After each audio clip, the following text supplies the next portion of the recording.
অপরদিকে এই 23 বছরের জীবনীতে নবীজি সাল্লাল্লাহু আলাইহি ওয়াসাল্লামের 23 বছরের জীবনে, নবুয়তের জীবনে একটু একটু করে যে অবতীর্ণ করেছেন প্রয়োজন মাফিক, এই অবতীর্ণ করার জন্য যে শব্দ ব্যবহার করেছেন সেটা হলো নাজ্জালনা।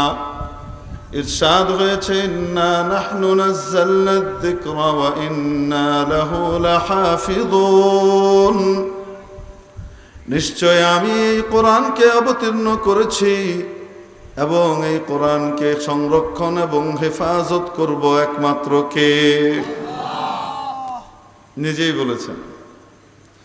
তো এখানে শব্দ ব্যবহার করেছেন নাজ্জালনা, তানজিল থেকে, অর্থাৎ বারে বারে অবতীর্ণ করা। বাবে তাফঈলের ভিতরে একটা খাসিয়ত আছে, সেই খাসিয়তের নাম হলো তাদরিজ। একবারে নয়, কোনো কিছু স্তরে স্তরে ধীরে ধীরে ধাপে ধাপে করা। এই বাবের খাসিয়ত, বাংলায় কইলে খাচ্চত, স্বভাব।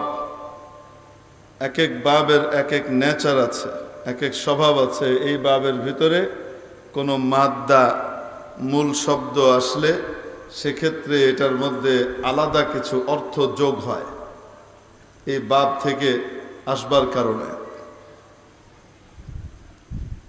এই খাসিয়তগুলো পড়ানো হয় মাশাআল্লাহ। আমরা তো আলহামদুলিল্লাহ একটু ইংরেজি আর একটু বাংলা পড়তে পারলেই, বাংলা বুখারী নিয়ে আসি, ইংরেজি বুখারী নিয়ে এসে ধাপা ধাপ পড়ে টড়ে তারপরে ফতোয়া আর মাসালা দিতে থাকি। কোরআন কারীমের তাফসীর করার জন্য বগলে কিতাব নিয়ে দাঁড়িয়ে যাই যে করতে হবে, অথচ কোরআন কারীমের তাফসীর হাতে নেবার জন্য একজন শিক্ষার্থীকে প্রায় 13 থেকে 14 বছর পড়ালেখা করা লাগে, তারপরে তাকে তাফসীরুল জালালাইন হাতে দেয়া হয়। এরপরে গিয়ে তাকে যখন তার মাড়ির দাঁতগুলা ওঠা শুরু হয়, মানে যোগ্যতার মাড়ির দাঁত, কোরআন হাদিস বুঝবার জন্য যে বেসিক কিছু যোগ্যতা লাগে সেগুলোর দাঁত যখন ওঠা শুরু হয়, এরপর গিয়ে মিশকাত শরীফ দেওয়া হয়, আসারুস সুনান দেওয়া হয়। তারও পরের বছর গিয়ে বুখারী শরীফ, তিরমিজি শরীফ, আবু দাউদ শরীফ, মুসলিম শরীফ, ইবনে মাজাহ শরীফ, তাহাবী শরীফ, এই সমস্ত কিতাবাদি দেওয়া হতে থাকে। প্রায় 14-15 বছর কি পড়ে তারা বলতে পারবেন? যা পড়ে, আরবি ভাষা তো শিখে ফেলেছে 2-3 বছরেই, বাকি সময় কি পড়লো? কোরআন এবং হাদিস বুঝবার জন্য, সত্যিকার অর্থে তার ডেপথে যাবার জন্য যে যোগ্যতাটা দরকার, মিনিমাম যোগ্যতা অর্জন করবার জন্য অনেকগুলো ইলমের প্রয়োজন আছে। সেই জ্ঞানগুলো সে অর্জন করে, তারপর গিয়ে সে কোরআন সুন্নাহ সঠিকভাবে বুঝতে পারে, বন্ধ করে বুঝার যোগ্যতা অর্জন করে। নতুবা আরবি জানলে তো, যে আরবি ভাষা মোটামুটি শিখলো সেই তো কোরআন শরীফ বুঝতে পারবে না? মোটামুটি বুঝার যোগ্যতা আছে না? না, আছে তো। কোরআন শরীফের কিছু অংশ আছে যেগুলো যে কেউ পড়লে বুঝবে যদি আরবি ভাষা ভালো করে জানে। কিছু অংশ আছে সেই অংশ বুঝবার জন্য দাঁত উঠাইতে হয় 13-14 বছর পড়ালেখা করে। গোশত তো খুব উপকারী, কিন্তু এই গোশত ছোট্ট বাচ্চাকে খাওয়াইতে হলে দাঁত উঠা ছাড়া গোশত খাওয়াইতে গেলে বাঁচবে না গলায় আটকে মারা যাবে? এজন্য আমরা বলি প্রত্যেক মানুষের জন্য উচিত কোরআনে কারীমের অর্থ যেন সে বুঝতে পারে, কোরআন এবং হাদিস যেন সে বুঝতে পারে। এই পরিমাণ যোগ্যতা প্রত্যেক মুসলমানের অর্জন করা উচিত। আমরা চাই প্রত্যেকে কোরআন শিখুক, কোরআন বুঝুক, কোরআন অনুযায়ী আমল করুক। কিন্তু কোন পদ্ধতিতে? ভুল পদ্ধতিতে না সঠিক পদ্ধতিতে? সঠিক পদ্ধতি হলো হক্কানি আলেম ওলামা এবং বিশেষজ্ঞ যারা কোরআনের, তাদের তত্ত্বাবধানে থেকে কোরআন সুন্নাহ শিক্ষা করা, কোরআন সুন্নাহর উপরে পড়াশোনা করা, বোঝার চেষ্টা করা, ভালো যোগ্য একজন হক্কানি আলেমের তত্ত্বাবধানে থেকে আপনার যেই আলেমকে পছন্দ হয়, সঠিক মনে হয়, আপনি সেই আলেমের তত্ত্বাবধানে থেকে কোরআন হাদিস শিখেন। একা একা করতে যেন না, হোঁচট খাবেন, আছাড় খাওয়ার আশঙ্কা আছে। এজন্য কেউ যেন আবার ভুল না মনে করে যে হুজুররা ব্রাহ্মণ্যবাদী চেতনায় উদ্বুদ্ধ হয়ে আমাদেরকে কোরআন থেকে দূরে রাখতে চাচ্ছে, অথচ আল্লাহ বলেছেন ওয়ালাকাদ ইয়াসসারনাল কুরআনা লিযিকরি ফাহাল মিন মুদ্দাকির। আয়াত শোনা এসে আল্লাহ কি হুজুর কোরআনে বলেন নেই ওয়ালাকাদ ইয়াসসারনাল কুরআনা লিযিকরি ফাহাল মিন মুদ্দাকির? এই আয়াতটা যে সহিভাবে পড়বে এতটুকুও তার যোগ্যতা হয় নাই। একটা মক্তবের বাচ্চার যে কোরআন সহি শুদ্ধভাবে পড়তে পারে এতটুকু যোগ্যতাও তার হয় নাই। সে কোরআন শরীফের জ্ঞান বিতরণ করছে, আবার ওলামা একরামের কাছে এসে ডিবেট করছে। কেন জানেন? জ্ঞান যে নাই এটাও জানে না। তাই আমার উস্তাদে মুহতারাম শেখুল হাদিস হজরত মৌলানা জাকারিয়া সাহাব রহমতুল্লাহ আলাই এক ঘটনা শুনিয়েছেন। মাদানীনগর মাদ্রাসার শেখুল হাদিস ছিলেন, বহুত বড় আলেম। উনি বলেন আমি একবার হাতিয়াতে বয়ান করলাম, আমাকে বয়ান করতে দিলেন, তো আমি কোরআন সহি শুদ্ধভাবে যে পড়া উচিত এটার উপর আমি আলোচনা করলাম। তো আমার এক চেয়ারম্যান দাদা উনি উঠে এসে বলতেছে, চেয়ারম্যান চাচা উঠে এসে বলতেছে জাকারিয়া আমার কোরআন ঠিক করা লাগবে না, আমার সব ঠিক আছে। তো উনি বললেন ঠিক আছে, আপনার যেহেতু ঠিক আছে তো আর কিছু বলার নাই। না না আমার যে ঠিক আছে তুমি শুনবে না? তুমি বললেন আমার শোনার দরকার নেই, আপনার তো ঠিক আছেই, সহি শুদ্ধ তো আছে, অসুবিধা কি? না না তোমাকে শুনতে হইবে। আচ্ছা ঠিক আছে শোনান। কোনটা শোনাবো? চাচা আপনার সবচেয়ে ভালো যেটা পারেন সেটা শোনান। এখন উনি শুনাইলেন লাইলা ফি কৌরাইশিন এইলা ফিহিম রেহলাতাশ শাতায়াসা। কি কোন আপনারা? এখানে তো আপনারা সবাই আলেম না হলেও কমপক্ষে মক্তবে যাতায়াত তো ছোটবেলায় হয়েছে, কোরআন কিতাব তো হাতে নেওয়া হয়েছে, আম পাড়া তো হাতে নেওয়া হয়েছে, ঠিক কি ঠিক না? এখন বলেন তো দেখি ঠিক আছে তো? উনি তো বিশাল গুরু মনে করতেছেন নিজেকে। লাইলা ফি কৌরাইশিন এইলা ফিহিম রেহলাতাশ শাতায়াসা। এখন ঠিক এরকম করে এসে মাঝে মাঝে বয়ান করে ওয়ালাকাদ ইয়াসসারনাল কুরআনা লিযিকরি ফাহাল মিন মুদ্দাকির। আল্লাহ বলেছেন নিশ্চয়ই আমি কোরআনকে সহজ করে দিয়েছি। আব্বাজান আপনি তো এই কোরআনের এই আয়াতটাও ঠিক মতো বুঝেন নাই, যে আয়াতটা দিয়ে আপনি দলিল দিচ্ছেন। আপনার জন্য তো করুণা হয়, মায়া হয় যে কেন আপনি ওলামা একরামের তত্ত্বাবধানে গিয়ে কোরআন বুঝেন না। আপনি কোরআন বুঝেন, পড়েন, গবেষণা করেন, আমরাও তো চাই। আজকে যদি গোটা দেশ গোটা জাতি কোরআন বুঝার জন্য চেষ্টা করত তো তাহলে নাস্তিক্যবাদের সয়লাব আমার দেশের জায়গা পেত না। তাহলে আজকে আমার দেশের ভিতরে নাস্তিক্যবাদী শিক্ষা ব্যবস্থার কোনো স্থান হতো না। আমার দেশের ভিতরে এলজিবিটি কিউ নামে বাজে পচা দুর্গন্ধযুক্ত জিনিস আমদানি করার সাহস কেউ পেত না। আসতে বলেন আজকে সবকিছু আমরা শুধু আলেম ওলামাদের জন্য ছেড়ে দিয়ে, কোরআনকে তাদের উপরে ছেড়ে দিয়ে আমরা পড়ালেখা করব না, বুঝবো না, এই নিয়ত করে বসে আছি। আমরা শুধু দুনিয়া নিয়ে থাকব, ওনারা আখেরাত নিয়ে থাকবেন।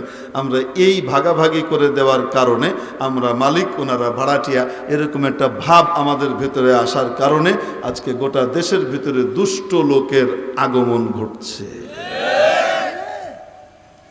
চক্রান্তকারীরা চক্রান্ত করে যাচ্ছে, দেশি বিদেশি চক্রান্তের শিকার আমরা হচ্ছি।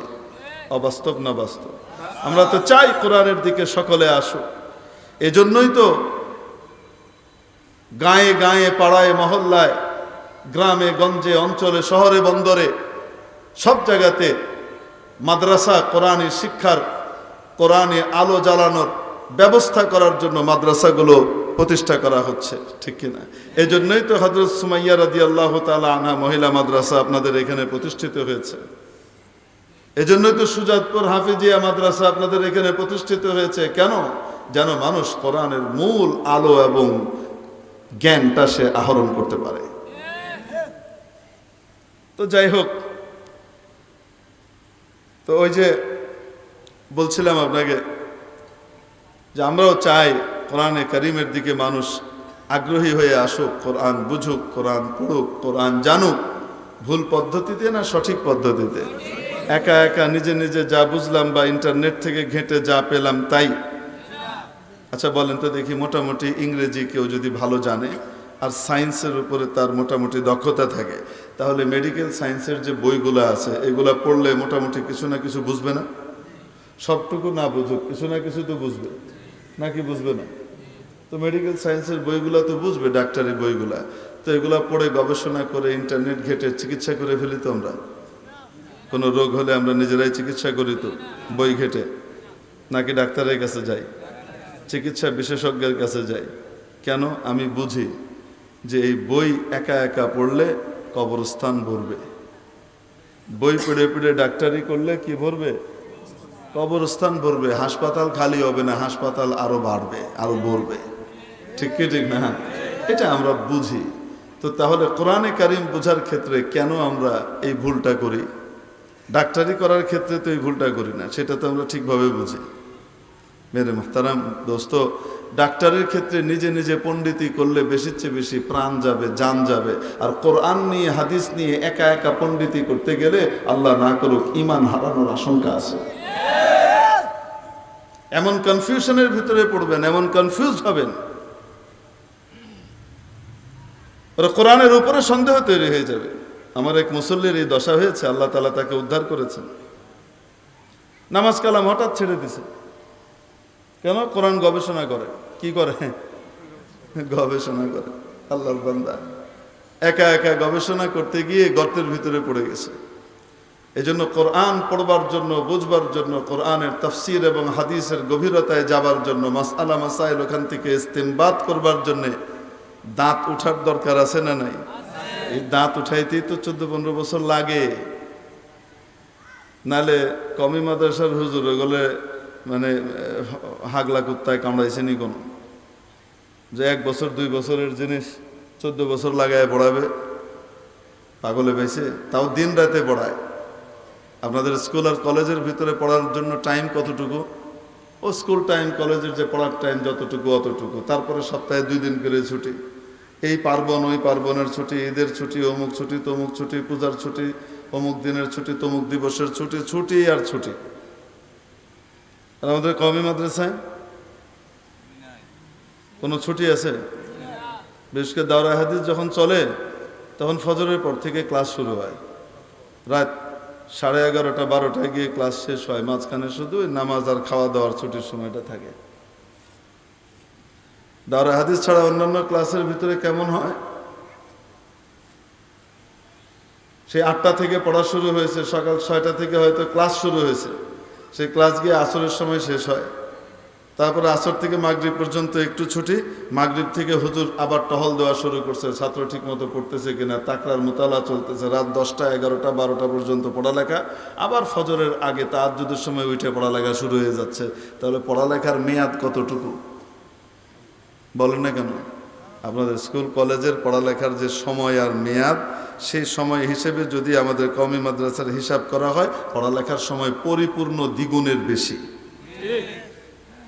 এজন্য আমাদের এখানে যদি কেউ 12 বছর বা 14 বছর পড়ালেখা করে, তাহলে বুঝে নেবেন ওই লাইনে সে যেন 14 দুগুণে 28 বছর বা 30 বছর পড়েছে। ওই পরিমাণ সময় তাকে পড়তে হয়। কি পড়ে?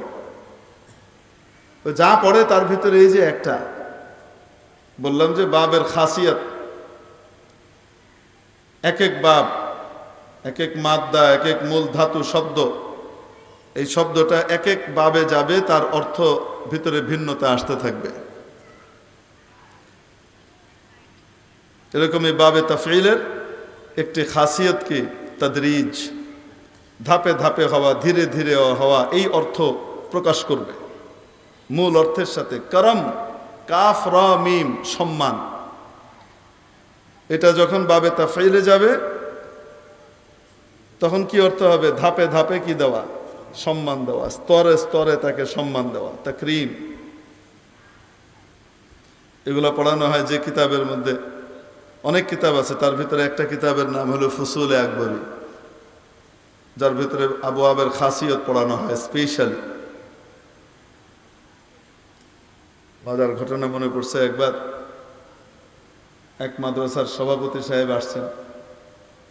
মাদ্রাসার কমিটির সভাপতি, মসজিদ কমিটির সভাপতি, সেক্রেটারি, এনারা দুই রকমের হন।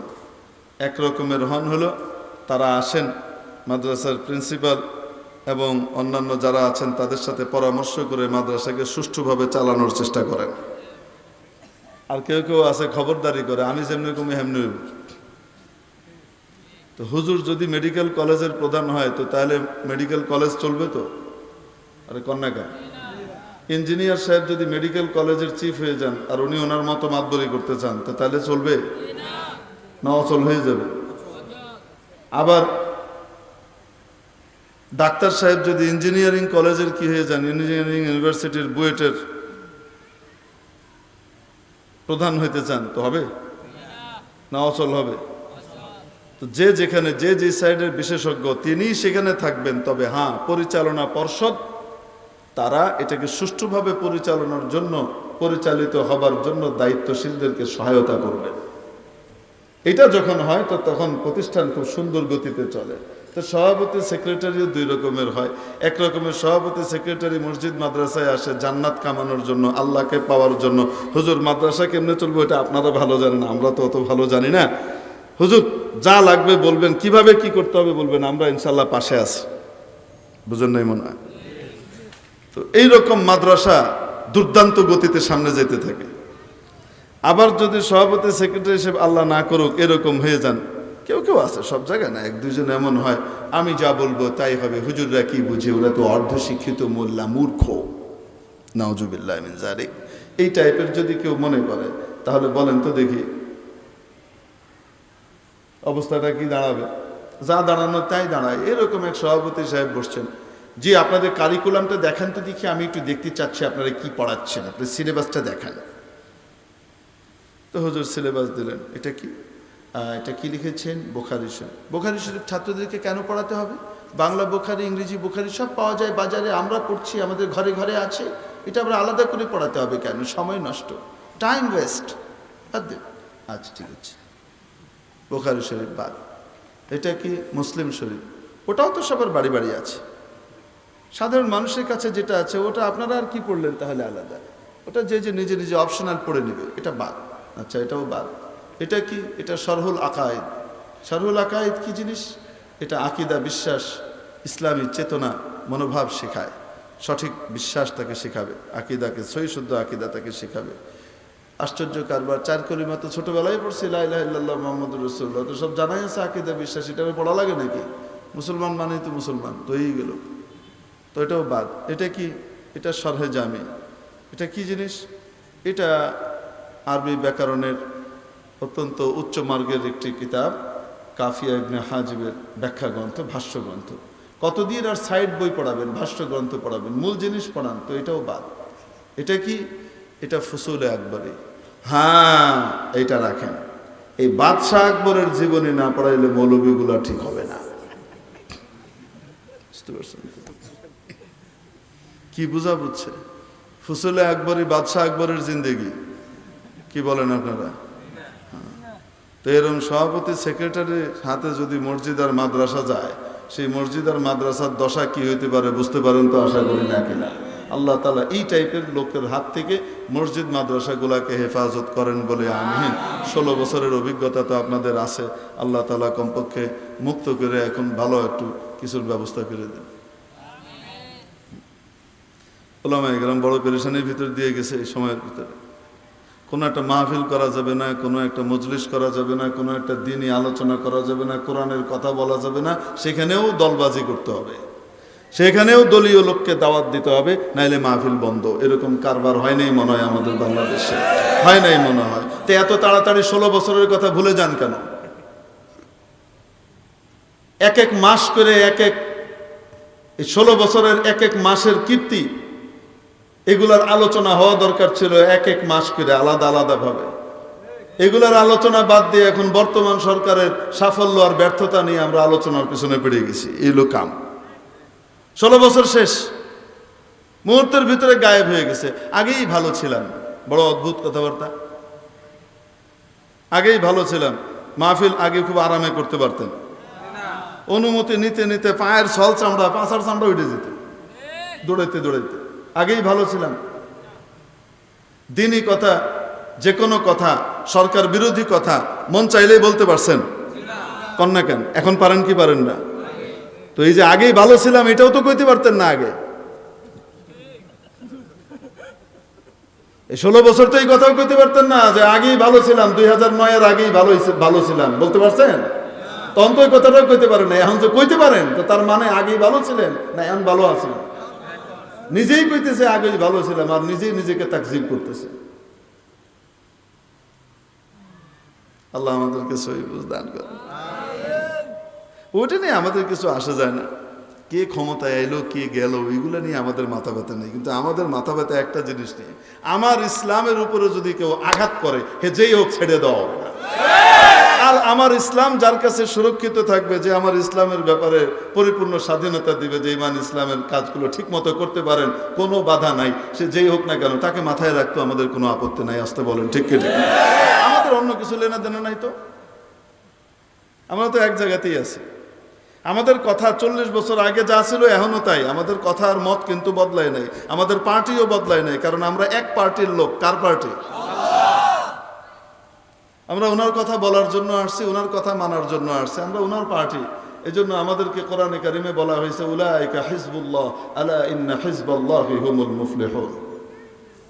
হয় হিজবুল্লাহ যোগ দিবে, হিজবুল্লাহ মানে রেজিস্টার্ড করা হিজবুল্লাহ না, আহলুস সুন্নাত ওয়াল জামাত নামে রেজিস্টার্ড করে থুয়ে দিয়েছে চিটাগাংয়ের এক পার্টি, আল্লাহর নেক বান্দারা। হ্যাঁ, কাজ হলো কবর পূজা, আর নাম রেজিস্ট্রেশন করে থুয়ে দিয়েছে আহলুস সুন্নাত ওয়াল জামাত বাংলাদেশ। এরকম নাম হইলে হবে না, কামের হিজবুল্লাহ হইতে হবে। হিজব মানে পার্টি, দল। আল্লাহ আল্লাহ, হিজবুল্লাহ আল্লাহর দল, আল্লাহর পার্টি। এখন তো মাশাআল্লাহ বাংলা খুতবা শুনলাম সেদিন একটা চাচা মিয়া, হযরত মুসা আলাইহিস সালাম যাচ্ছিলেন রাস্তা দিয়ে, মুসা আযহাবু ইলা সিরাত, কাল আল্লাহ তাআলা, আল্লাহ তাআলা বললেন, ইয়া মুসা, এ মুসা, আনতা ইয়াদা, তোমার হাতে কি? কালা মুসা, মুসা বললেন, আল্লাহু আকবার। এইরকম বাংলা জবরদস্ত খুতবা, বাংলা ইংরেজি। এই জন্যই তো বুঝতেছি যে বাংলা খুতবার লেগে এত উঠে পড়ে লাগছে কেন। আরবি শিখতে তো কষ্ট, মেহনত করতে হয়, খাটতে হয়, তারপর গিয়ে আরবিতে খুতবা দেওয়া লাগে। এখন যেহেতু খাটাখাটনি লাগে না, যে ইচ্ছে এই নামাজ পড়ানোর সুযোগ পাবে, কি কোন আপনার মাশাআল্লাহ, যোগ্যতা লাগবে না। এই হাই হাই, লা ইলাহা ইল্লাল্লাহ, লা ইলাহা ইল্লাল্লাহ, লা ইলাহা ইল্লাল্লাহ। এজন্য বলছিলাম শুকর আদায় করতে হয়। আল্লাহ যদি কোনো বাজে অবস্থা থেকে ভালো অবস্থায় উত্তরণ করেন, তখন আল্লাহর শুকর আদায় করতে হয় যে আল্লাহ তাআলা আমাদেরকে ভালো অবস্থায় এনেছেন। নাশুকরি করে আগেই ভালো ছিলাম এই টাইপের কথাবার্তা বললে কিন্তু আল্লাহ তাআলা নারাজ হয়ে যেতে পারে। এজন্য বললাম আমাদের কোনো পার্টি নাই। আমাদের পার্টি কোনটা? একটাই পার্টি। এজন্য আমাদের 40 বছর আগে আমরা যা কইছি এখনো তাই কই। আমাদের লোকজন 1300 বছর আগে যা কইছে এখনো আমরা তা কই। আমাদের লোকজন 1400 বছর পরেও যদি কেউ আসে তো সেই কথাই কইব, তাদের কথায় কোনো চেঞ্জ আসবে না। আমার অধিকার, আমার দিন ধর্মের অধিকার আমাকে প্রতিষ্ঠা করে দাও, আমার আর কোনো কিছু লাগবে না। মেরে মুহতারাম দোস্ত আজিজ ও বুজুর্গ, এর জন্য বলছিলাম রব্বুল আলামিন কোরআনে কারীমে ইরশাদ করলেন, ওয়ালাকাদ কারামনা বনি আদম, নিশ্চয় আমি বনি আদমকে, আদম সন্তানকে সম্মানিত করেছি। একবারে না, ধাপে ধাপে।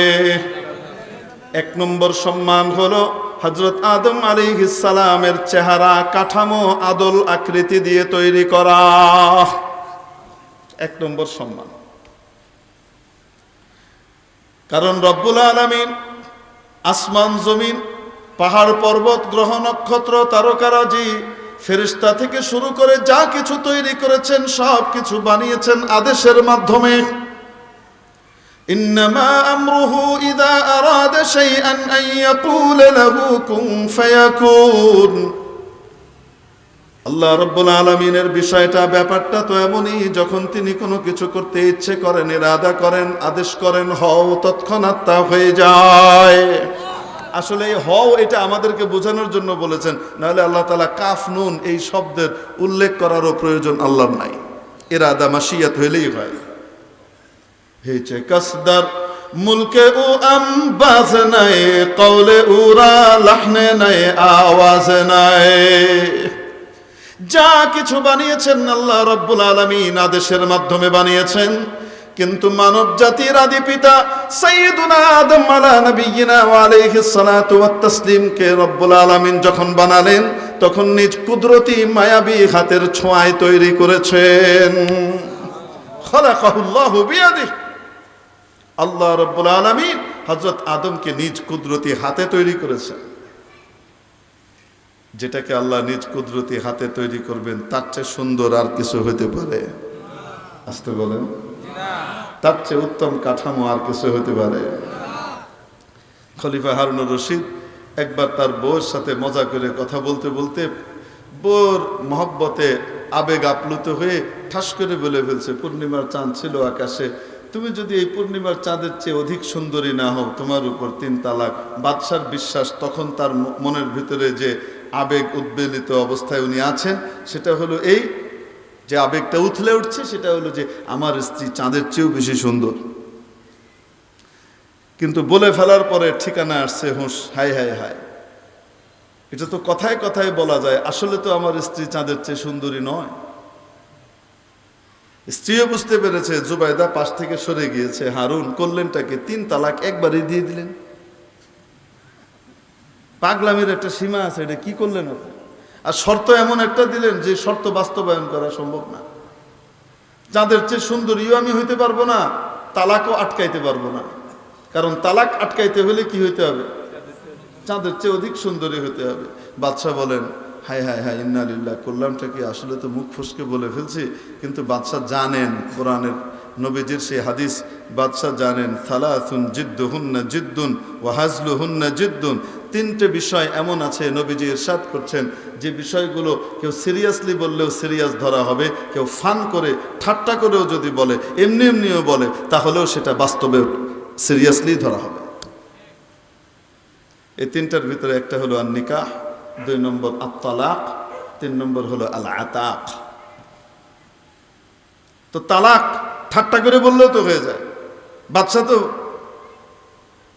এখন থতমত খেয়ে গেছেন, বাদশাহ নিজেও আলেম।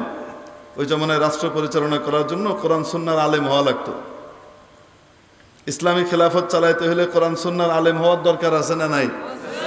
এই জন্যই খেলাফতের বিরোধী সারা দুনিয়ার সমস্ত উহুহুরা। খেলাফতের কথা কইলে এদের গায়ে আগুন জ্বলতে থাকে। কেল্লিকা কন্ত দেখি, খেলাফত যদি আসে তাহলে তো এরা সব 2য় শ্রেণীর 3য় শ্রেণীর কর্মকর্তা হবে। 1ম শ্রেণীর কর্মকর্তা হওয়ার জন্য যে কোরআন সুন্নাহর এলেম দরকার, সেটা তো আর তাদের কাছে না। এই জন্য খেলাফত প্রতিষ্ঠা করতে হলে গোটা জাতির ভিতরে কোরআন সুন্নাহর আলো আগে জ্বালাতে হবে, ব্যাপক হারে কোরআন সুন্নাহয় শিক্ষিত করতে হবে জাতিকে।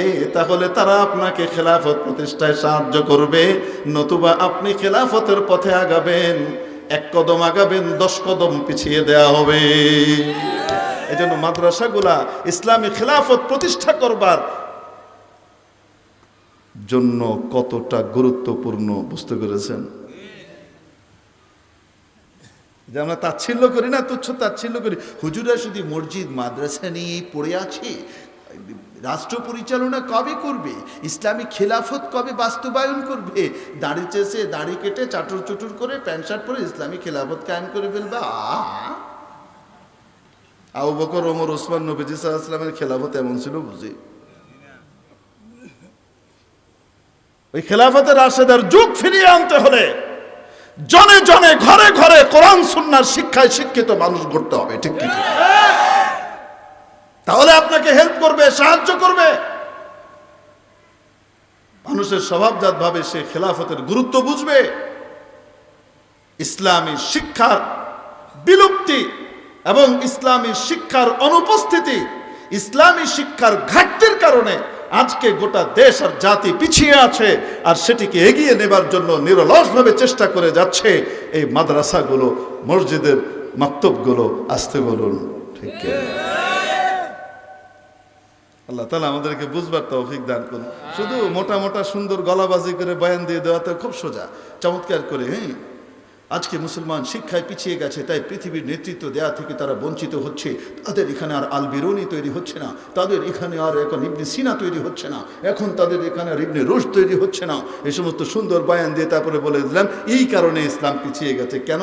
সায়েন্সের থেকে মুসলমান পিছিয়ে আছে। তাই যদি তাই হতো, মহানবী মুহাম্মদ রাসূলুল্লাহ সাল্লাল্লাহু আলাইহি ওয়াসাল্লাম, সাইয়্যিদুনা সিদ্দিক আকবর, হযরত ওমর ফারুক, হযরত ওসমান গনি, হযরত আলী মুর্তদা রাদিয়াল্লাহু তাআলা আনহুমের যুগে ইসলামের প্রচার আর প্রসার গোটা পৃথিবীব্যাপী যে পরিমাণ হয়েছিল, ইসলামের ইজ্জত আর সম্মান যে পরিমাণ বৃদ্ধি পেয়েছিল, কিয়ামত পর্যন্ত আর কোনোদিন তেমন পাবে কিনা বলতে পারি না। তারা বলেন তো দেখি, কোন শিক্ষায় শিক্ষিত ছিলেন? এগুলাতে না অন্য কিছুতে?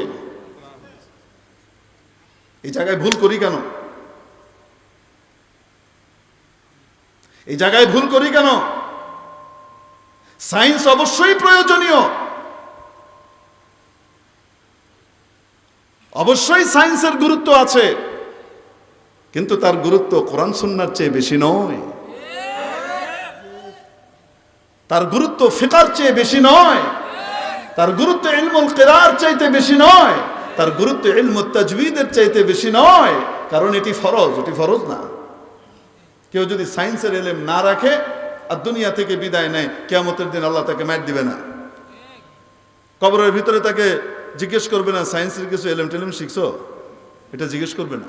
কিন্তু কবরে গেলে প্রত্যেককে জনে জনে জিজ্ঞেস করবে। বুশ মিয়ারও জিগাইব, ঠুস মিয়ারও জিগাইব, যিনি ওই যে দুইটা সুটকেস নিয়ে এখান থেকে ভারত ভেগে গেছে ওনারেও জিগাইব, আপনারও জিগাইব, আমারও জিগাইব, সবাইরেই জিগাইব। একটা কথা জিগাইব, মার রব্বুকা, তোমার রবটা কে ছিল কও। ওয়ামা দীনুকা, তোমার দিন, তোমার ইসলাম, তোমার জীবন বিধানটা কি ছিল সেটা বলো। জিজ্ঞেস করবে ওমান হাযার রাজুলুল্লাযী বুইসা ফীকুম, ওই লোকটা কে যাকে তোমাদের কাছে পাঠানো হয়েছিল। আজকে যদি নবীর সুন্নাহ অনুযায়ী আমল না করি, সেদিন উত্তর দিতে পারবো না। ম্যান্ডেটরি প্রশ্নের উত্তর আগে নিজেরা তৈরি করে নি। আল্লাহু আকবার। ও মুসলমান, মুসলমান এই জন্য পিছিয়ে যায় নাই যে মুসলমানের কাছে সায়েন্স নাই। মুসলমান এই জন্য পিছায় নাই যে মুসলমানের কাছে সমরাস্ত্র নাই। মুসলমান আজকে এই জন্য পিছিয়ে নাই যে মুসলমানের কাছে টাকা নাই, অর্থ নাই, বিত্ত নাই। বরং মুসলমান আজকে পিছিয়ে আছে, তার কাছে কোরআন সুন্নাহর ইলম আর ইয়াকিন আর আমল নাই। তার কাছে ঈমানের ঘাটতি দেখা দিয়েছে। আল্লাহ এবং তার রাসূলের রেখে যাওয়া দ্বীনের উপরে আস্থা বিশ্বাসের ঘাটতি দেখা দিয়েছে, যার কারণে সে আজকে পিছিয়ে যাচ্ছে।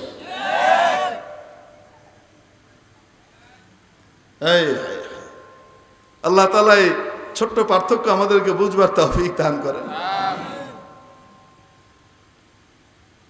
এই জন্য যারা মক্তব মাদ্রাসায় পড়ছে, যারা মাদ্রাসা থেকে ফারিগ হয়ে আলেম হচ্ছে, মসজিদগুলো সামলাচ্ছেন, এনাদের কাজকে খাটো করে দেখবার কোনো সুযোগ নাই। তারা চিরস্থায়ী জীবনে মুক্তির ব্যবস্থা করে দেবার জন্য, জনতাকে মুক্ত করবার জন্য নিজেরা নিজের জীবন বিলিয়ে দিয়ে মেহনত করছেন।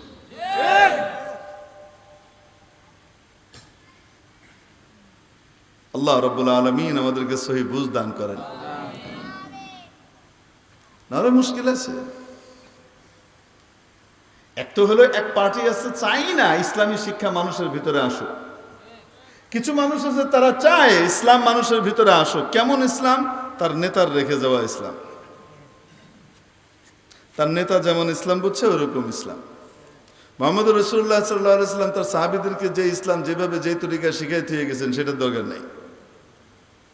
আবু বকর, ওমর, ওসমান যেভাবে জিন্দেগি কাটাইছেন সেটার জন্য দরকার নেই, অন্যরকম।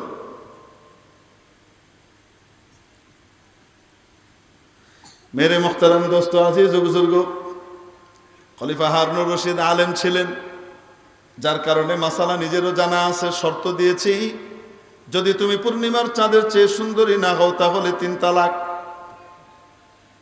অতএব 3 তালাক থেকে বাঁচতে হলে স্ত্রীর চাঁদের চেয়ে কি হইতে হবে? বাস্তবে কি তাই? বলে তো দেখি। বাদশাহ নিজেও তো জানে আমার বউরে অন্ধকার রুমের ভিতরে ঢুকাই দিলে তারই দেখা যায় না, তারে দেখতে হইলে আলাদা একটা বাতি জ্বালানো লাগে। আর পূর্ণিমার চাঁদ যখন আকাশে আসে গোটা ধরিত্রীকে ভাসিয়ে দেয় আলোর বন্যায়। সুবহানাল্লাহ। কিন্তু বাদশা বললেন, শোনো, তুমি আলাদা থাকো, আমি আলাদা থাকি, যেহেতু আমরা এখন আর স্বামী স্ত্রী নাই, 3টা কুয়ে দেওয়া মানে শেষ। কিন্তু তার আগে আমি হযরতে উলামা ইকরামকে দাওয়াত দিব, বড় বড় আলেমদেরকে ডেকে আমি ওনাদের কাছে মাসআলা রাখবো, দেখি ওনারা কি বলেন।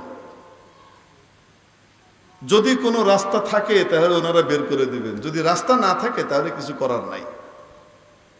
তো আমি উলামা ইকরামকে আগে দাওয়াত করি, ওনাদের সাথে পরামর্শ করি, তার আগ পর্যন্ত আমাদের এই ঘটনা তুমি কাউকে বলো না। যে কথা সেই কাজ, বড় বড় উলামা ইকরামকে দাওয়াত দেওয়া হলো। সবাই শোনার পরে বললেন, আমিরুল মুমিনিন, তালাক তো হয়ে গেছে, আপনিও জানেন, এটা তো আমাদের বলার দরকার নাই, কারণ আপনার স্ত্রী তার পূর্ণিমার চাঁদের চেয়ে সুন্দরী না, তালাক তো হয়েই গেছে। অতএব আপনাকে খুশি করবার জন্য মাসআলা তো আর আমরা চেঞ্জ করতে পারবো না। উপস্থিতিদের ভিতরে একজন মাঝ বয়সের চেয়ে একটু বেশি, ইয়াকুব ইবনে ইব্রাহিম, বহুত বড় আলেম, উনি বললেন, আমার দ্বিমত আছে। কি দ্বিমত? উনি বলেন, তালাক হয় নাই। তো অনেকে কটমট করে তাকাচ্ছে, কেউ কেউ বলা বলি করছে, ইয়াকুব, তোমাকে তো বড় ভালো নেককার পরহেজগার আপসহীন আলেম হিসেবে জানতাম, একজন আপসহীন আলেমের সাথেই তোমার জীবন কেটেছে, যে নাকি নিজের জীবন দিয়ে দিয়েছে কিন্তু আপোষ করে নাই রাষ্ট্রশক্তির সাথে। এমন একজন লোকের সাহচর্যে তুমি জীবন কাটিয়েছ, আর তুমি আজকে মাসালা চেঞ্জ করে দিতেছো খলিফাকে খুশি করার জন্য। হয় নাই মানে দলিল দাও।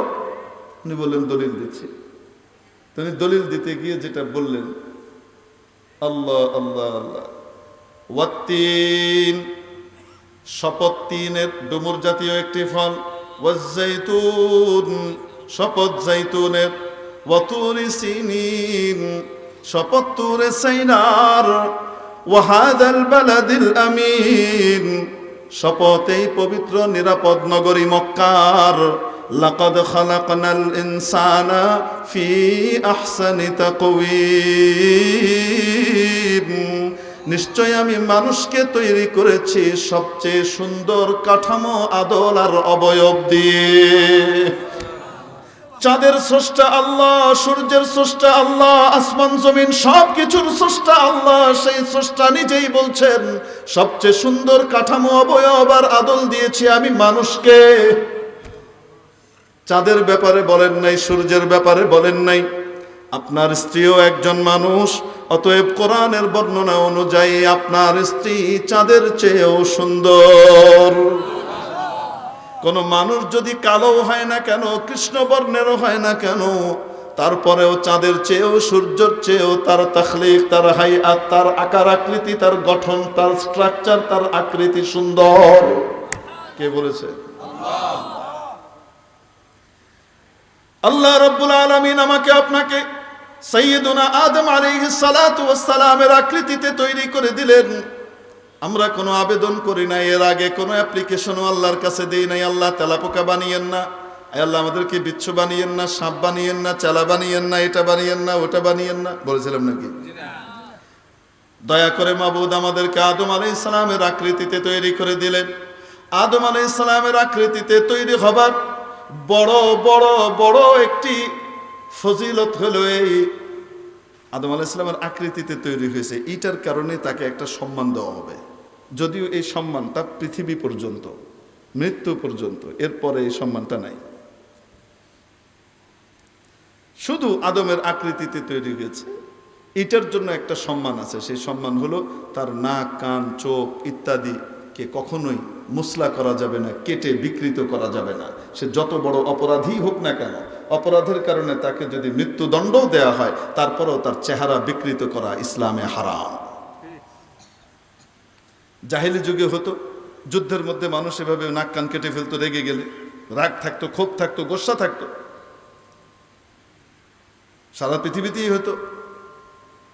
ইসলামের প্রথম যুগেও তখনও সব বিধান এসে সারে নাই, মাত্র না মানুষ নতুন মুসলমান হচ্ছে, তখনও মানুষ করত। কিন্তু মদিনায় আসার পরে একটা পর্যায়ে আল্লাহ রব্বুল আলামিন এই মুসলা করার ব্যাপারে নিষেধাজ্ঞা আরোপ করে দিলেন। কেন? আদম আলাইহিস সালামের আকৃতিতে তৈরি হয়েছে, আল্লাহ তাআলা নিজ কুদরতি হাতে যাকে বানিয়েছেন তার মতো তৈরি হয়েছে, এটা তার সম্মান। সুম্মা রাদাদনাহু আসফালা সাফিলিন, শুধু বাহ্যিক কাঠামো আর রূপ লাবণ্য হলেই হবে না, এই সম্মান মৃত্যু পর্যন্ত, এর পরে আর নাই। আসল সম্মান যদি পেতে হয়, পরকালের চিরস্থায়ী সম্মান যদি পেতে হয়, তাহলে দ্বিতীয় ধাপে উত্তীর্ণ হওয়া লাগে। শুধু মানুষ হলেই হবে না। এজন্য রব্বুল আলামিন বলেন সুম্মা রাদাদনাহু আসফালা সাফিলিন, এরপর তাকে আমি সবচেয়ে নিকৃষ্ট স্তরে নামিয়ে দিলাম, কারণ ঈমান নাই। ইল্লাল্লাযীনা আমানু, তবে যারা ঈমান আনবে তাদের মর্যাদা আবার আপগ্রেড হয়ে যাবে, বেড়ে যাবে। দ্বিতীয় স্তর ঈমান। একজন ঈমানদারের মর্যাদা আল্লাহর কাছে এত বেশি, এত বেশি, এত বেশি। একজন গুনাহগার ঈমানদার, তার ইজ্জত আল্লাহর কাছে এত বেশি প্রিয়। কিয়ামতের দিন আমার আপনার সকলের হিসাব কিতাব সবার সামনে হবে, সবাই দেখবে, সবাই জানবে। প্রত্যেক মানুষেরই নবীরা ছাড়া কিছু ভুল ত্রুটি আছে না নাই? ছোট বড় কিছু গুনাহ আছে না নাই? প্রত্যেক মানুষই চায় আমার গুনাহগুলা কেউ না জানে। মনে করেন কেউ ঘুষ খায়, কিন্তু সে কখনো চায় না আমার সন্তানরা, আমার বাচ্চারা, নাতিপুতিরা জানুক আমি ঘুষ খাই। বলেন না কেন? গোপন রাখতে চায় কি চায় না? প্রত্যেক মানুষেরই কিছু গুনাহ থাকে যেটাকে সে গোপন রাখতে চায়। কিয়ামতের দিন সবার সামনে ওপেন হবে, সবাই দেখবে। কত বড় লজ্জা! ওই দিন আল্লাহ তাবারাকা ওয়া তাআলা কিছু বান্দাকে পর্দার ভিতরে নিয়ে তাদের হিসাব কিতাব নেবেন।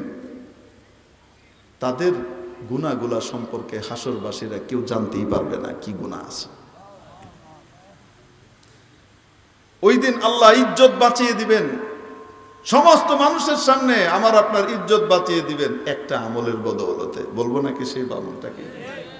সহিহ মুসলিম শরীফ সহকারে হাদিসের বিভিন্ন কিতাবে হাদিস এসেছে বিভিন্ন লফজে, মান সাতারা আইবা আখিহিল মুসলিম, যে ব্যক্তি কোনো মুসলমান ভাইয়ের দোষ গোপন করে, গোপন দোষকে গোপন করে। কেমন দোষ? এটা হলো ওপেন দোষ। রাস্তার ভিতরে মদ খেয়ে বেড়াইতেছে রমজানের দিনে, এটা গোপন না ওপেন? সে নিজে ওপেন করে দিছে, এটা গোপন করার কিছু নেই। যে ব্যক্তি কোনো মুসলমানের, কোন ঈমানদারের গোপন দোষকে গোপন করে, সাতারাহুল্লাহু ইয়াউমাল কিয়ামা, কিয়ামতের দিন রব্বুল আলামিন তাকেও পর্দার ভিতরে নিয়ে গোপন করে নেবেন, তার দোষগুলাও কাউকে জানতে দিবেন না। একজন গুনাহগার ঈমানদার, কিন্তু তার ঈমান আছে যদিও গুনাহ আছে। গুনাহগার ঈমানদারের ইজ্জত আল্লাহর কাছে কত বেশি মানুষ কল্পনাও করতে পারবে না। ঈমানদার যদি বুঝতো যে আমার ইজ্জত আল্লাহর কাছে কত বেশি, তাহলে ঈমানদার গুনাহ করতো না, গুনাহ থেকে বাঁচতো। হযরত হাতেমে আসম রাহমাতুল্লাহি আলাইহি নামে একজন বড় বুজুর্গ ছিলেন, আল্লাহর বড় ওলি ছিলেন। কি নাম? হাতেমে,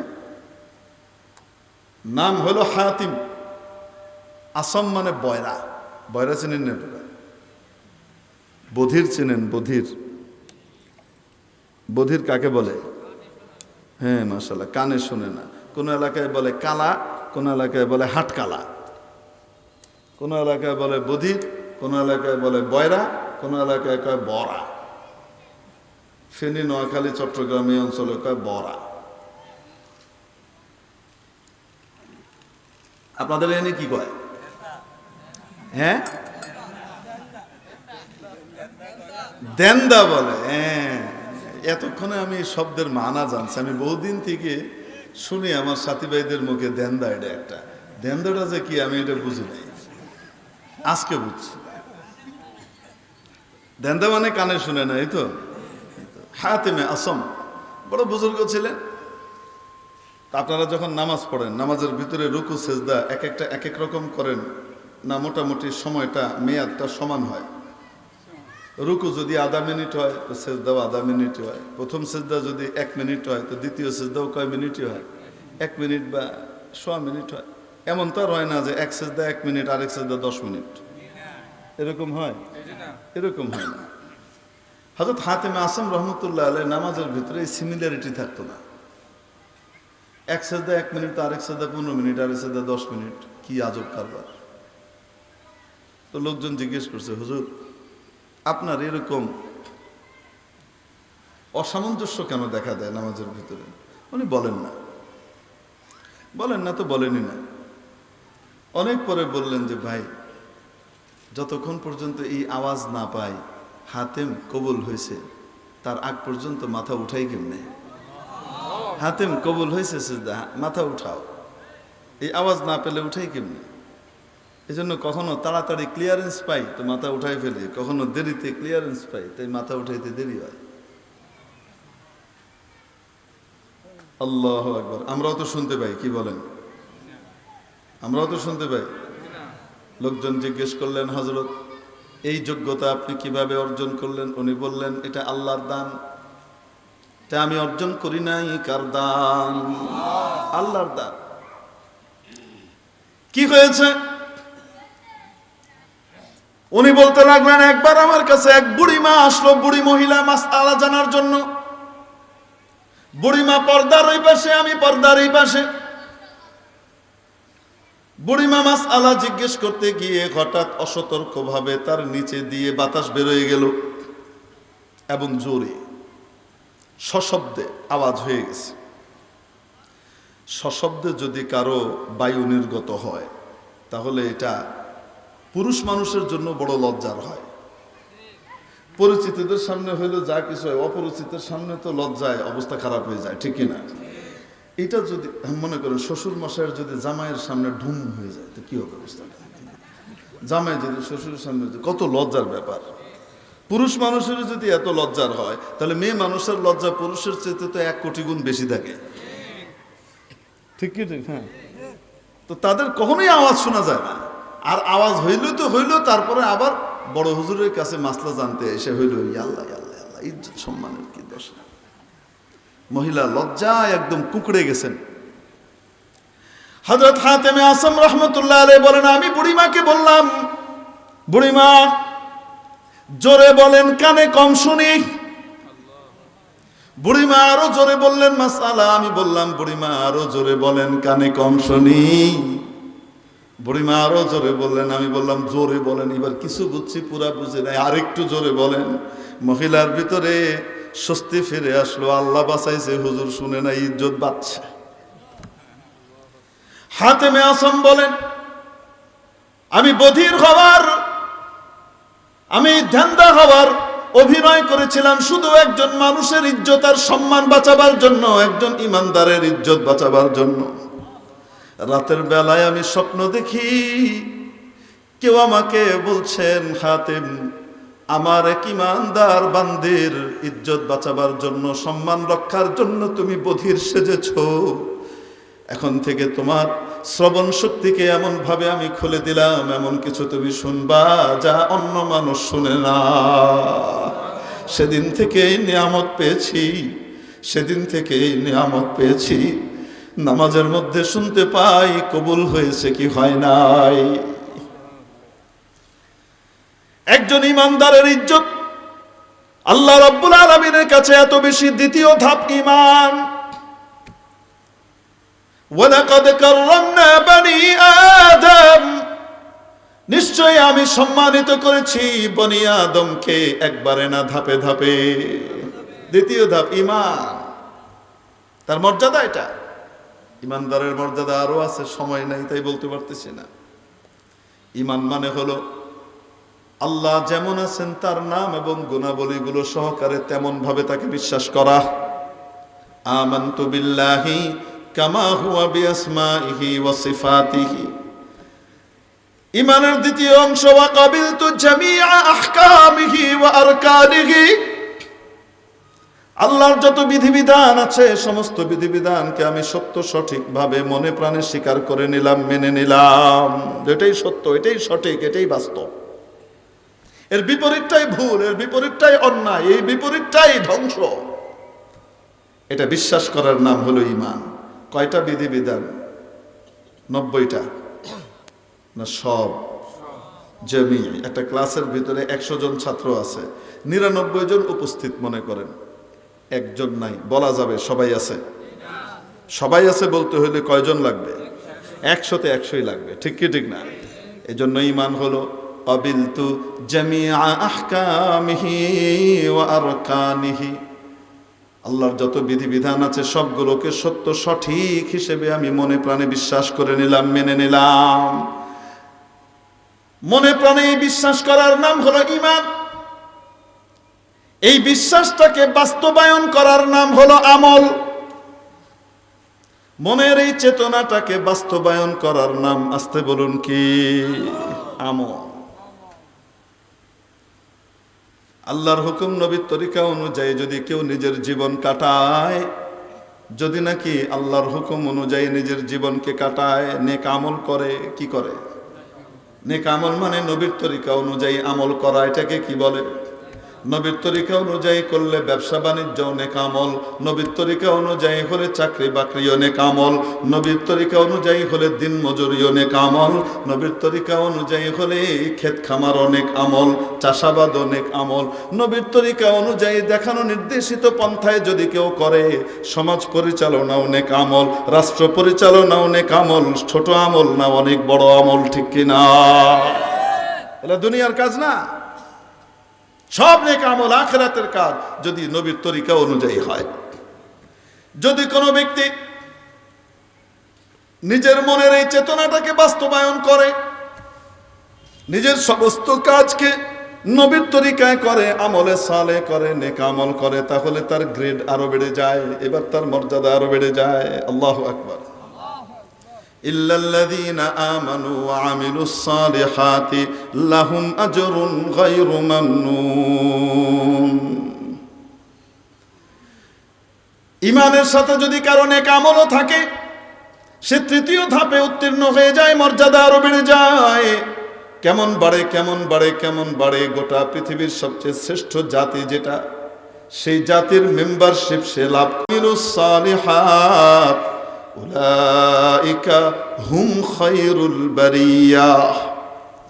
নিশ্চয়ই যারা ঈমান আনলো এবং নেক আমল করলো, যারা ঈমানের সাথে নেক আমল করে, তারাই হলো সৃষ্টির সেরা। আল্লাহু আকবার। গ্রামের সাধারণ একজন মানুষ, হয়তো কেউ তাকে তেমন পাত্তা দেয় না, কিন্তু ঈমান আর নেক আমল আছে। রব্বুল আলামিনের বাণী অনুযায়ী আমেরিকার প্রেসিডেন্টেরও যদি ঈমান না থাকে, তার চেয়েও তার দাম বেশি, ঠিক কিনা? পৃথিবীর শ্রেষ্ঠ ব্যক্তিদের মধ্যে সে, কেউ চিনুক চাই না চিনুক। আর যদি কেউ আল্লাহর মহব্বতে, আল্লাহর ভয়ে, আল্লাহর ভালোবাসায় গুনাহ থেকেও বেঁচে যায়, নেক আমল তো করে, কোত্থেকে বাঁচে? এবার গুনাহ থেকেও বাঁচে, তাকওয়া অবলম্বন করে, তাহলে তার মর্যাদা আরো বেড়ে যায়। হুজুর, ঈমান আর নেক আমল হলে একটাই মর্যাদা? আরো নাই, আরো বহুত আছে, সময় তো নাই। আরেকটা লোভনীয় বলি, হ্যাঁ, যেটা আমাদের সবার কাছে খুব প্রিয়। এই প্রিয় কাজটা মানে পাওয়ার জন্য, এই জিনিসটা পাওয়ার জন্য মানুষ যে কত টাকা পয়সা খরচ করে, কত কিছু করে, রে রে রে রে বাউ রে বাউ, কত কিছু যে করে। সেটা কি? সবাই চায় আমারে সবাই ভালোবাসুক। আর চায় কি চায় না? এটা মানুষের ন্যাচারাল বিষয়, এটা তার স্বভাবজাত বিষয়, এটা তার প্রাকৃতিক বিষয়, এটা তার তবেই বিষয়। এই জন্য একটা ছোট্ট বাচ্চা যে নাকি এখনো কিচ্ছুই বুঝে না, কথাবার্তা তেমন কইতে পারে না, কিন্তু নিজের মান মর্যাদাটা খুব বুঝে। বুঝে কি বুঝে না? হ্যাঁ, আপনি তার সামনে আরেকটা বাচ্চাকে 2টা চুমা দিছেন, তারে 1টা দিছেন, তাকে একবার চুমা দিছেন, আরেকজনকে 3টা দিছেন, তারপরে তাকে আবার আপনি কোলে নিতে আসছেন। হয় কি হয় না? তো আমার দাম এত কম? আরে বুঝে না, বুঝে না, বাচ্চারাও বুঝে। এটা মানুষের স্বভাবজাত বিষয়। মানুষ চায় যে আমাকে সবাই ভালোবাসো, এবং এটা কোনো খারাপ জিনিস না, এটা ভালো জিনিস। তবে সবাই ভালোবাসুক আর না বাসুক, কার ভালোবাসাটা 1 নম্বর, ওটা মাথায় রাখতে হবে। এই ভালোবাসা পাওয়ার পথ হলো ঈমান আর নেক আমল। রব্বুল আলামিন কোরআনে কারীমে ইরশাদ করেন, ইন্নাল্লাযীনা আমানু ওয়া আমিলুস সালিহাত সায়াজআলু লাহুমুর রাহমানু উদ্দা। সূরা মারইয়ামের শেষ রুকুতে মাবুদ বলেন, নিশ্চয়ই যারা ঈমান আনবে এবং নেক আমল করবে তাদের জন্য রহমান দয়াময়, দয়াবান রহমান আল্লাহ রাব্বুল আলামিন বিশেষ ভালোবাসা তৈরি করে দিবেন। নেককার মানুষরা, ভালো মানুষরা তাকে ভালোবাসবে, ইভেন পশু পাখিও ভালোবাসবে, পশু পাখিও ভালোবাসবে।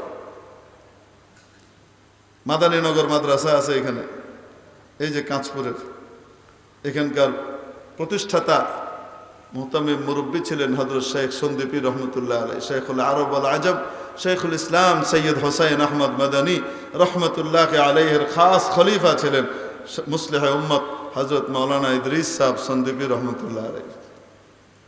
হযরতের সোহবতে কিছু সময় কাটানোর সৌভাগ্য হয়েছে আমার, প্রায় 14 বছরের মতো। আলহামদুলিল্লাহ, আল্লাহর বড় নিয়ামত আর রহমত ছিল এটা। হযরত একটা বিড়াল ছিল, সাদা একটা বিড়াল ছিল, হযরতের কাছে আসছে। উনি মানুষের যেমন ট্রেনিং দিতে পারতেন, বিড়ালেও ট্রেনিং দিয়ে দিচ্ছে।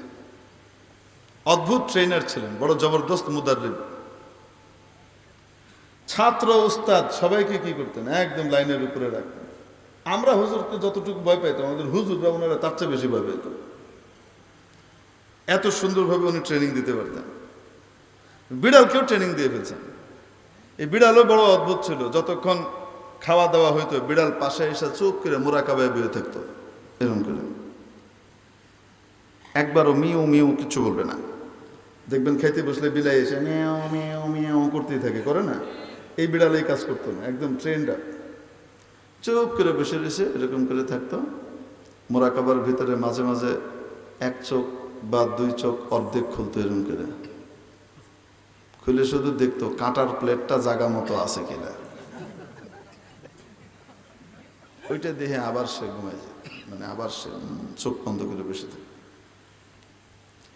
যেই লোক খাওয়া দাওয়ার শেষে কাঁটা বা গোশতের হাড্ডির প্লেট, যেটা ওই বোন প্লেটটা যেই লোক হাতে নিত, তার পায়ের কাছে মিয়াও মিয়াও মিয়াও মিয়াও, এবার তার মিয়াও মিয়াও শুরু হতো। বাইরে গিয়ে তাকে দেওয়া হতো, সে খাইত। 2002 সালে রমজান মাসের 20 তারিখে হযরত শেখ সন্দীপী রহমতুল্লাহ আলাইহি ইন্তেকাল করেন। সৌভাগ্যক্রমে ওই সময় আমি হযরতের এখানে তারাবির নামাজ পড়াই। ওই সময়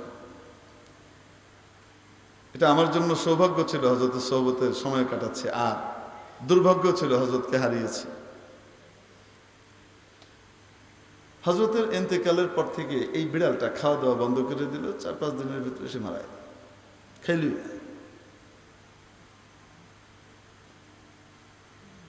এই বিড়ালের ভিতরে শেখের মহব্বত পয়দা করে দিয়েছেন কে?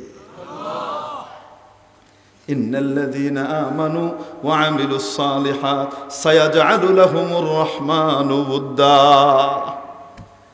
আর যদি নেক আমলের সাথে সাথে গুনাহ থেকেও নিজেকে বাঁচায়, গুনাহ ছেড়ে দেয়, গুনাহ করে না, সুযোগ পেলেও গুনাহ করে না, রব্বুল আলামিন তাকে 4র্থ ধাপে উন্নীত করে দেন। এবার তার মর্যাদা আরো বেড়ে যায়, এবার তার ফ্যাসিলিটিসও অনেক বেড়ে যায়।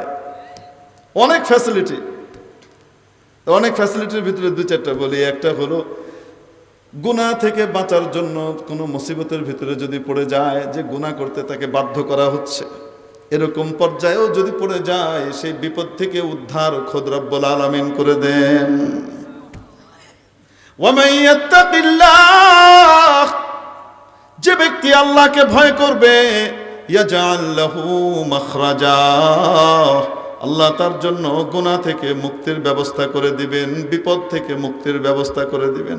দুনিয়ার বিভিন্ন রকমের বিপদ আপদ বালা মুসিবত আসবে, আর আল্লাহ তাআলা কেমনে যেন এটা হল করে দিবেন, কেমনে যেন সমাধান করে দিবেন। অনেকে এরে ধরে ওরে ধরে এত কিছু করেও সমাধান হচ্ছে না, আর তারটা অটোমেটিক কেমনে যেন সমাধান হয়ে যাচ্ছে। আরে হয় কি হয় না? কে করেন? আল্লাহ। ইয়াজআল লাহু মাখরাজা, শুধু তাই নয়, ওয়ায়ারযুকুহু, তাকে এমন ভাবে রিজিক দান করবেন, মিন হাইসু লা ইয়াহতাসিব, যে সে কল্পনাও করতে পারবে না। ওয়ায়ারযুকু, তাকে রিজিক দিবেন, মিন হাইসু, এমন জায়গা থেকে লা ইয়াহতাসিব, যে সে কল্পনাও করতে পারে না, অকল্পনীয় জায়গা থেকে তার জন্য রিজিকের ব্যবস্থা করবেন।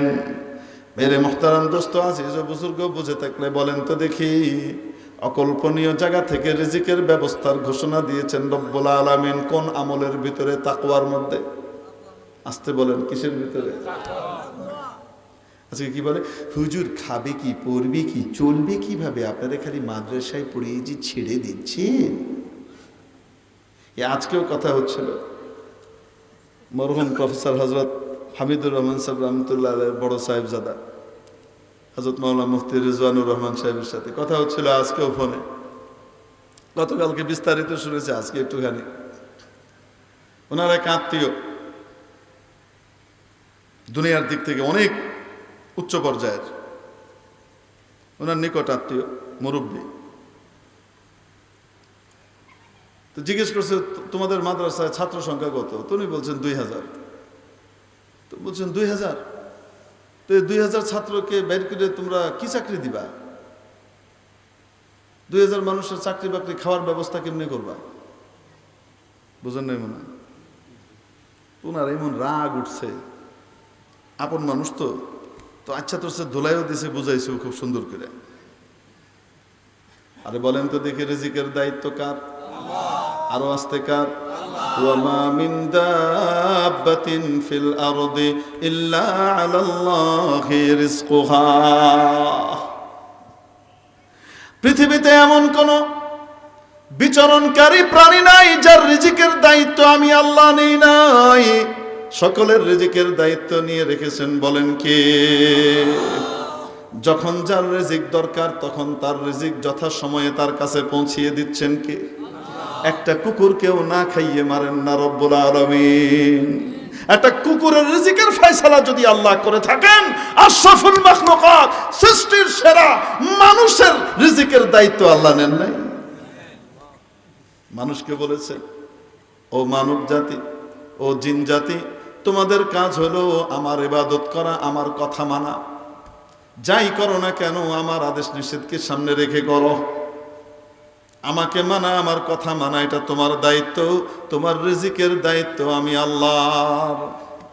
ওয়ামা খালাকতুল জিন্না ওয়াল ইনসা ইল্লা লিয়াবুদুন। সূরাতুল যারিয়াতের 56 নম্বর আয়াতে মাবুদ বলেন, নিশ্চয় আমি জিন এবং ইনসানকে সৃষ্টি করেছি শুধুমাত্র আমি আল্লাহর ইবাদত করবার জন্যে। ইবাদত মানে মসজিদে গিয়ে বসে থাকাই ইবাদত নয়।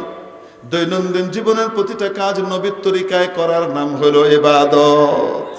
বুঝাতে পেরেছি? প্রত্যেকটা কাজ, আমার ব্যক্তি জীবন, আমার পারিবারিক জীবন, আমার সামাজিক জীবন, আমার রাষ্ট্রীয় জীবন, আমার আন্তর্জাতিক পরিমণ্ডলের সমস্ত কর্মকাণ্ড যা কিছু হবে সব নবীর তরিকার অনুযায়ী হওয়া, এটার নামই হলো ইবাদত। কারণ মাবুদ বলেছেন, ওয়ামা আতাকুমুর রাসূলু ফাখুযুহু ওয়ামা নাহাকুম আনহু ফান্তাহু। ও ঈমানদাররা, রাসূল তোমাদেরকে যা দেন তা অনুযায়ী আমল করো। যা নিয়ে এসেছেন তোমাদের জন্য সেটাকে আঁকড়ে ধরো, সেটা গ্রহণ করো, আর যা থেকে বাধা দিয়েছেন, নিষেধ করেছেন তা থেকে বিরত থাকো। কে বলেছেন? রাসূলের কথা মানা, রাসূলের তরিকা অনুযায়ী চলার নামই হলো ইবাদত। বান্দা, তোমার দায়িত্ব আমার ইবাদত, আর আমার দায়িত্ব ইন্নাল্লাহা হুয়ার রাজ্জাকু যুল কুওয়াতিল মাতিন। নিশ্চয় আল্লাহ একমাত্র মহা রিজিক দাতা। শুধু রিজিক দাতা না, রাজ্জাক শব্দের মুবালাগা, এর অর্থ সিফাতে মুশাব্বাহ সিফাতে মুবালাগা দুইটা এক লগে। এটার অর্থ শুধুমাত্র রিজিক দাতা না, আল্লাহই রিজিক দাতা। নো, আল্লাহ মহা রিজিক দাতা। ছোটখাটো যত রিজিক দাতা তোমরা দেখো তোমাদের আশপাশে, বস টাকা দেয়, বাবাই টাকা দেয়, অমুক চাকরি করে এই এনে দেয়, হ্যাঁ, ক্ষেত থেকে রিজিক আসে, দোকান থেকে রিজিক আসে, অফিস থেকে রিজিক আসে, এই ছোটখাটো যত রিজিকের উসিলাগুলা দেখো, এই সবগুলা জায়গাতে রিজিক পৌঁছান কে? আল্লাহ। ইন্নাল্লাহা হুয়ার রাজ্জাক। নিশ্চয় আল্লাহ মহা রিজিক দাতা, আল্লাহ একমাত্র মহা রিজিক দাতা। যুল কুওয়াতিল মাতিন, মহাশক্তিধর অনড় ক্ষমতার অধিকারী। আল্লাহর ক্ষমতা 5 বছর পরে 16 বছর পরে যায় না, কন্যা কেন এত তাহাজ্জুদ পড়ে এই একে নিল না। আল্লাহ রাব্বুল আলামিনের ক্ষমতা 5-6 বছর 10 বছর 100-500 বছর পরে 1500 বছর পরে চলে যায় না? আছে। মহাশক্তিধর মহা ক্ষমতার অধিকারী তিনি যে ঘোষণা করেছেন রিজিক দিতে পারেন, পারেন কি পারেন না? হযরত মাওলানা ফরিদউদ্দিন আল মুবারক সাহেব দাওয়াত বরকাতুহু নামে একজন ভালো আলোচক আছেন বাংলাদেশের, খুব আমলি কথা বলেন, সুন্দর বয়ান করেন, চেনেন আপনারা? ওনার মুখে একদিন এক ঘটনা শুনছিলাম, বলবো আপনাদেরকে। ওনাদের নোয়াখালীতে নাকি একবার ওই বদল্যা দিতে আসছে, বদল্যা চিনেন না আমরা? কামলা, কামলা দিতে আসছে। তো কামলাদের দুপুরবেলার খাওয়াটা কোথায় হয়? আরে গৃহস্থের বাড়ি থেকে হয়। কামলার দুপুরের খানাটা কার বাড়ি থেকে হয়? গৃহস্থের বাড়ি থেকে হয়। তো গৃহস্থের বাড়িতে কামলা যারা আসছে সহজ সরল টাইপের আছে না, যে আমার যে জেলা ব্যাককলের দেশ ময়মনসিংহ, আমাদেরকে যে গেলেন ব্যাককলের দেশ ময়মনসিংহ, আমি একজন ব্যাককল, ও সহজ সরল টাইপের। অবশ্য একটা সুসংবাদও আছে, আহলুল জান্নাতি বুলহুন, এটাও আছে।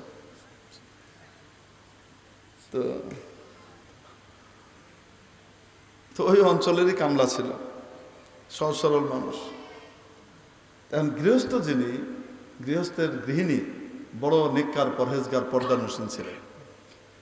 এখন এরা আসছে কাছারি ঘরে এসে কই গো খাবার দেন, কই গো খাবার কই, ভাত কই, এই কই সেই কই, যেমনি কয় ভাত কই, লগে লগে ভাতের গামলা তল দিয়ে পর্দার নিচ দিয়ে গামলা আসে।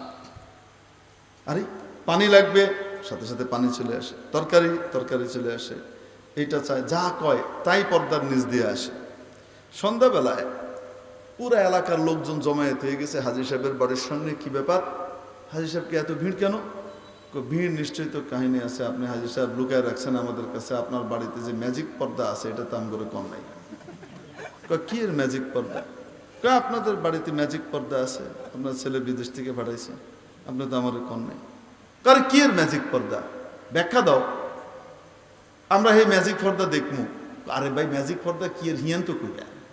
তো তারপরে ব্যাখ্যা দিছে যে ওই পর্দার কাছে যা চাওয়া হয় তাই সে দেয়, পর্দার কাছে যা বলা হয় সেই তাই দেয়। উনি কিসের এরকম ম্যাজিক পর্দা, এরকম চাইলে কি আমি আর তো খাটাখাটনি করি নাকি, তা আমি তো ওই পর্দার তেল লইতাম। কয় না আছে, আপনি লুকাই রাখছেন। কামলার দল কয় আমরা নিজের চোখে দেখছি হাজী সাহেব, অস্বীকার করলে হবে না, আমরা দেখছি, আমরা বাত কইছি, লগে লগে বাত আইসি, এই আইসি সব আইসি।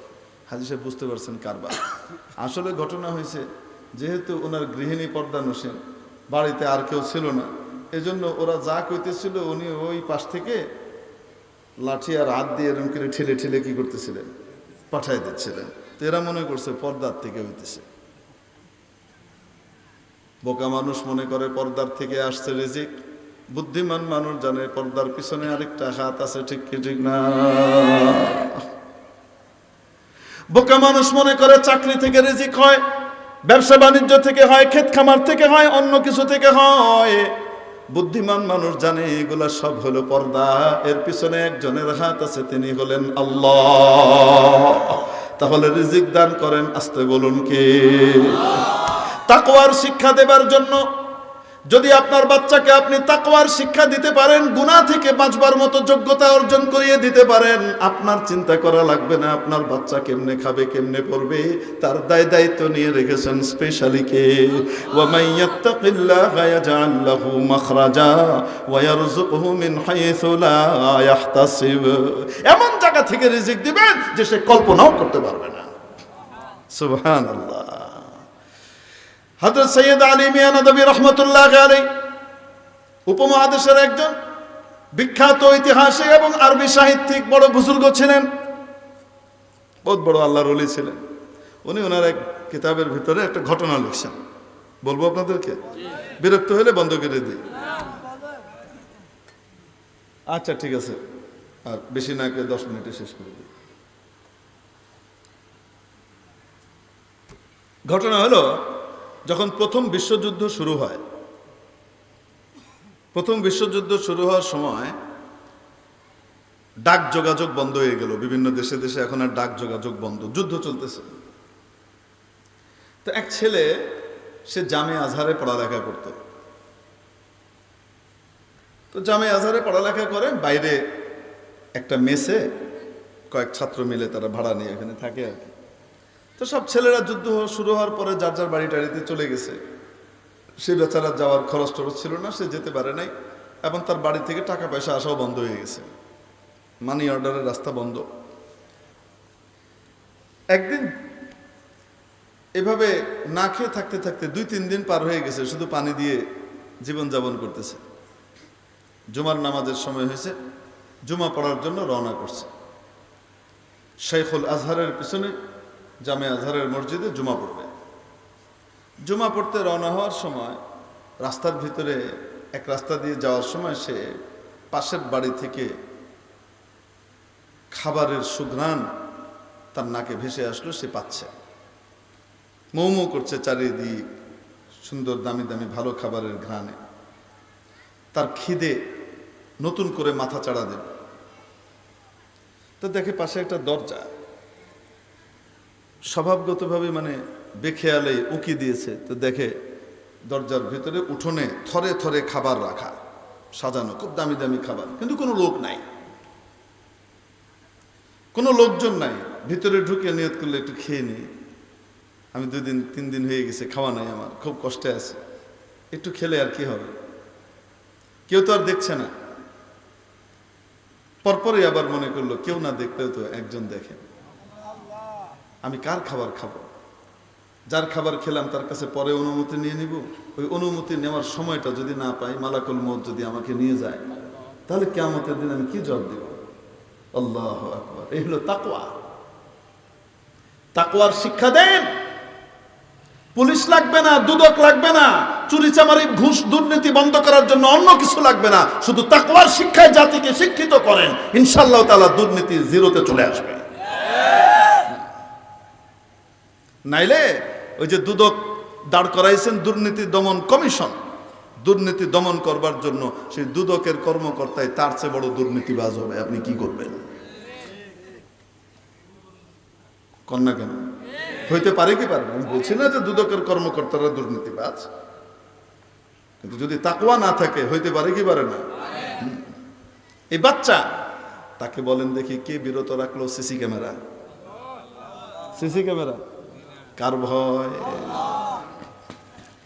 ছেলে বেরোয় গেছে, মসজিদে নামাজ পড়েছে, নামাজ পড়ে আবার বাড়িতে এসে শুয়ে পড়েছে, সারা শরীর দুর্বল, কাতর হয়ে আছে। হঠাৎ সে আওয়াজ পেল দরজার মধ্যে কে যেন ধাক্কাচ্ছে। দরজা খুলে দেখে শাইখুল আজহার দাঁড়ানো। সুবহানাল্লাহ, কে দাঁড়ানো? শাইখুল আজহার দাঁড়ানো, আজহারের সবচেয়ে বড় শেখ দাঁড়ানো। তো ওই বাচ্চা বলছে, হযরত আপনি এখানে? উনি বললেন, বেটা চলো আমার সাথে। হেমিয়েরা হেতাগো কাম করব, আমরা হেদিকে চাইয়েন না, এটা তাদের কাজ, এই বয়সের কাজ। আমি আপনি যখন ছিলাম ওটা একটু অতীতটা বাপ মাকে দাদা দাদিকে মনে করায় নিলেই হয়ে যাবে, আর দরকার নেই। একটু সবর করলে ভালো, বাচ্চারা তো বাচ্চাদের কাজ করবে। এখন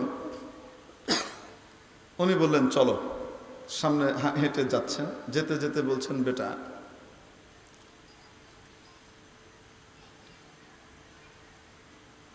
আমি তোমাকে বিয়ে দিতে চাই, আমি তোমার জন্য একটা পাত্রী ঠিক করেছি, তুমি বিয়ে করবা? ছেলে বললেন, হযরত আব্বা আম্মা আপনার কাছে দিয়ে গেছে, আপনি যা করবেন আমার আব্বা আম্মা সেটাতেই খুশি থাকবেন, আমার তো কোনো আপত্তি নাই, চলো তোমাকে আজকে বিয়ে দিব, সাথে করে নিয়ে যাচ্ছে। ঘটনা কি? ঘটনা হলো জামে আজহারের জামে মসজিদে জুমার সময় এক সম্ভ্রান্ত ব্যক্তির মেয়ের বিয়ের কথা ছিল। বরপক্ষ আসবে, বিয়ের সমস্ত প্রস্তুতি সম্পন্ন। জুমার আগ দিয়ে বরপক্ষ জানিয়েছে তারা এখানে বিয়ে করবে না। এরকম 2 নম্বরই কাজ আমাদের দেশে হয় কি হয় না? এখন কনের বাবা বলেছেন, হযরত আমি এই কথা আমার মেয়েকে বলতে পারবো না, আমার মেয়ে বড় কোমল হৃদয়ের অধিকারী, বড় ভালো মনের। সে জামাইকে দেখতেও চায় নাই, দেখেও নাই, আমি যা দিচ্ছি সে তাই নিচ্ছে।